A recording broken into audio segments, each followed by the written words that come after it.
book.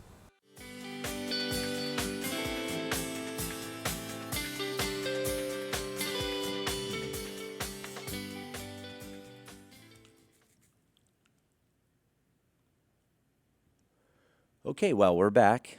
Sorry about that. Just checking to make sure my mug piece was in good shape. I know. Thank you. That was my technical director telling me I'm insane. It is Success and Equity on BCTV, and we're talking about things we're thankful for. I'm thankful for Chris. I'm thankful for my job, and I'm thankful that I live in the United States of America in 2016. I'm also thankful that my wife and children are healthy, and that has come about, I'd love to just tell you, through good old-fashioned elbow grease, and that's certainly been part of it. Hard work is part of success in America, but we're also social animals, and we need the support of communities. And some folks, whether it be by tragedy or, there's many different reasons why people lose support systems or don't have them to begin with. But there are surrogate support systems available, aren't there? There are, and the Kern County Homeless Collaborative has 27 members to help people who are homeless. It's incredible. And they've heard a lot of stories. Very much so. And we don't mean to diminish yours or lessen it. But by and large, you're not alone. Somebody else has felt a pain at least similar to yours, and we don't want to diminish anybody's suffering, but don't let that be the thing that's holding you back from turning it around. That's right. We're really happy that Bakersfield College acknowledges that as well, because we have had a significant increase in youth homelessness, ages 14 to 24, and we do an annual count in January. It's not all inclusive of every homeless person, but we found out that the population at Bakersfield College is estimated to be as many youth homeless as we have counted in the entire county.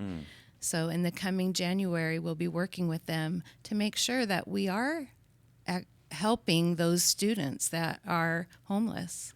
And when we define homeless, I've talked to my children about this. I've asked them, what do you think a homeless person is? And they bring up perhaps the worn stereotype of somebody living in an improvised shelter or pushing a grocery cart. But there's someone in my staff who told me that when they were in high school, couch surfing, waiting until a friend's mom said, "Hey, time to go home. I'm sure your family misses you." And his pride prevented him from saying, actually, on to the next. It's one of the challenges within the bureaucracies of ending homelessness is who gets funding for what definitions the different entities of the federal government have. A lot of the funding in Kern County is HUD-defined homelessness. Housing and Urban Development. Which means you're sleeping in a place not inhabitable by people.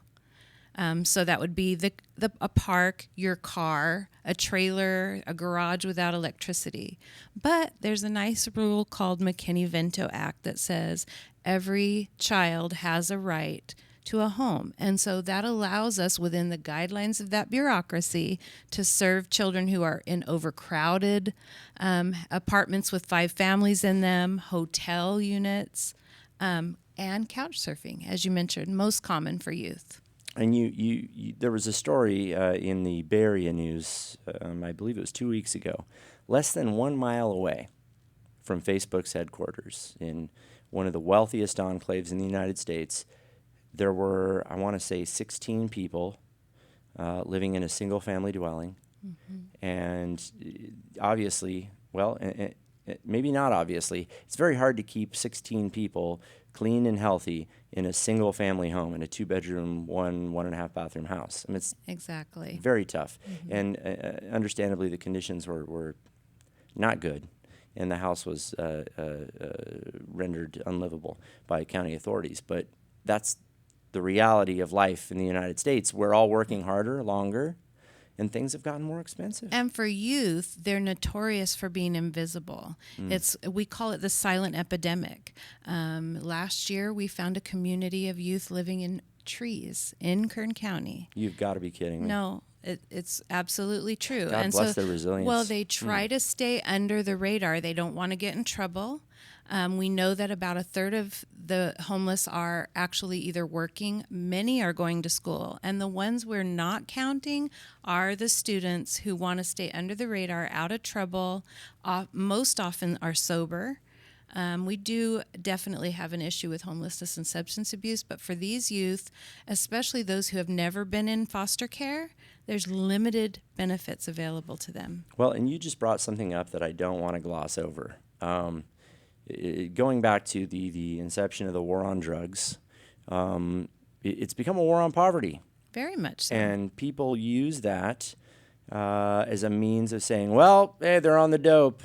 That's their problem. But that's not really fair, because you might seek comfort too if you were economically insecure. I mean, that's not even the correct term. If you didn't have enough to eat and didn't have a place to be safe. Well, I often use the analogy when I make presentations about remember what it felt like when you were on the in the airport and had a layover, and how you don't touch the doorknob because you don't want to get germs. But after 8 hours, you're talking to yourself and probably saying a few choice words. Oh, yeah. I remember one time using a armrest, and there's never comfortable seating in airports because they don't want you sitting there. But after 8 hours, people are sleeping on the floor. Oh, yeah. You're leaning on somebody next to you. It's crazy. But Yeah. that's adaptability to humanity. So imagine after 3 days on the streets, moving your possessions over and over, trying not to get in trouble, not to irritate someone. Those are the kids we're trying to reach and find resources for. And they were living in trees. Yes, yeah. I would be remiss with not mentioning our Groove Stock event at Go for it. Lengthwise this Wednesday to benefit homeless youth. So Foster Campbell and his group will be out playing Friends. Yeah, wonderful. So all of those funds will go to homeless youth. So And lest people think this is just a problem that we're putting a patch on or a Band-Aid on, there are success stories. there are very much success stories, and through the work, a lot with DHS is playing a tremendous role in that, and our other partners like the shelters, and they are being successful. And what we're doing is capturing those youth, bringing them in to tell their stories, so it's peer to peer. If it's 52-year-old me telling a youth, they're probably not going Now, to hold listen. on. You look super. Oh. 52. Well, thank you. She's doing great. Okay, we're not going there. I have a birthday in a week. But they're going to hear it much more, to take it more to heart when someone course. tells them it's okay to get help. Yes. Yeah. It really is. And as a male who's losing a little hair up front, I get the Hold desire. on a minute. You look great. Thank you. No, I needed that. Okay. Because we all need help. And it doesn't feel great at the time to say, wow, my best efforts, they didn't work out the way I wanted them to. That's right. And if we don't help them, human traffickers will be right there. We have 24 Well, hours from the time they hit the street before a trafficker will approach them. You are absolutely correct. I was about to talk about the alternatives. The United States incarcerates a higher percentage of its citizens than almost any other first world industrial country. And unfortunately, because of some changes that happened in the way we administer public health in the United States and in California specifically, prisons have become a catch-all, and that's not fair. I'm not taking a side on any political party. I'm just saying that isn't fair.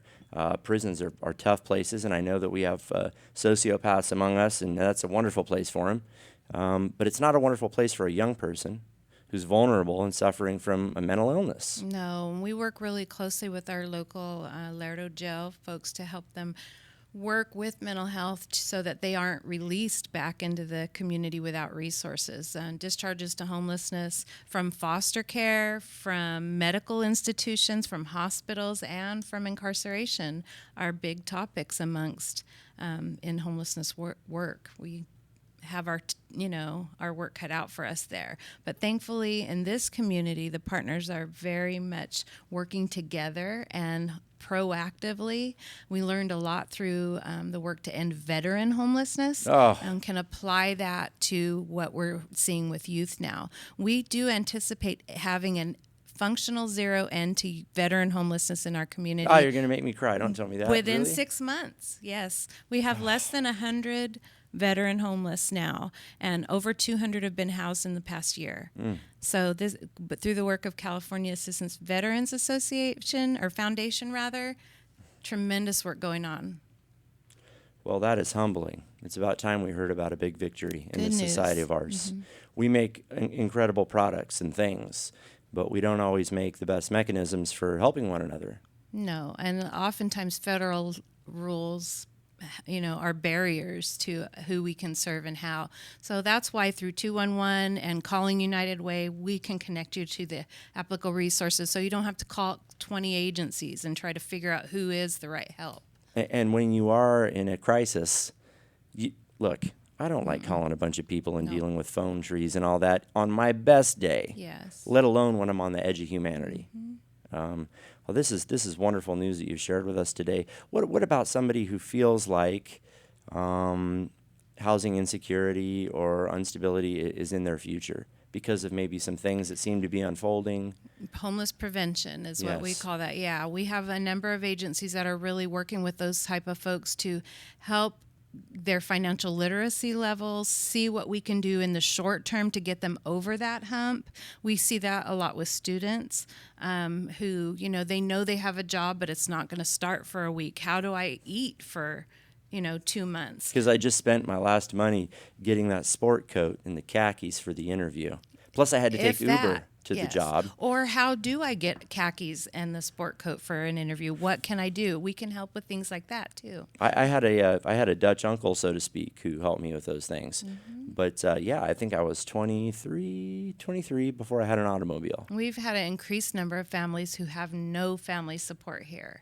So, those are the folks that are getting lost along the way, and we need to really step up and be their family, whether that means restoring that relationship so they can go back to where the home they came from, or if they're reestablishing themselves here, what resources are there?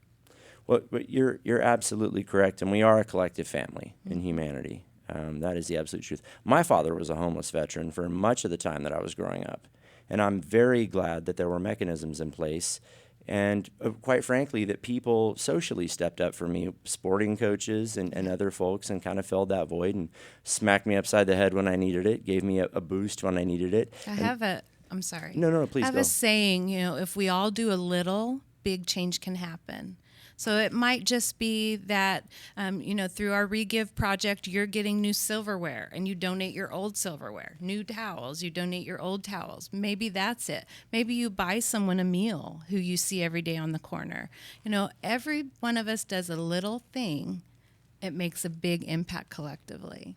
You're absolutely right. And I'm not passing judgment, but I'll ask you not to pass judgment either.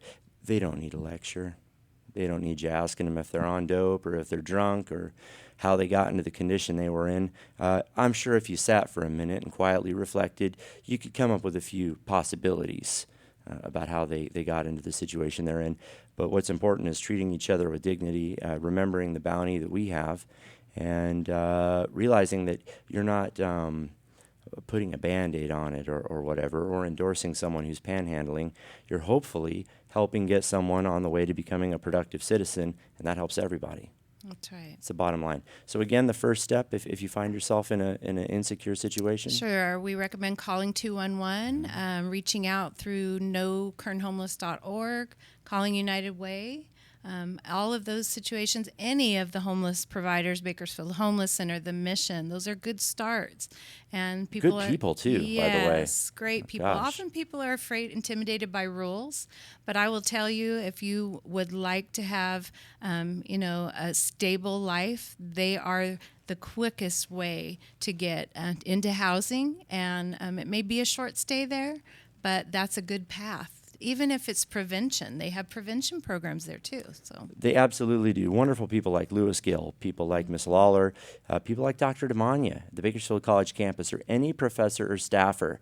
If you raise your hand, if you take someone aside and say, "Hey, I'm in a way. Struggling. I need some help and I'm struggling." I've struggled this week and it's only Monday, so don't be afraid to admit it yourself. Reach out, get some help.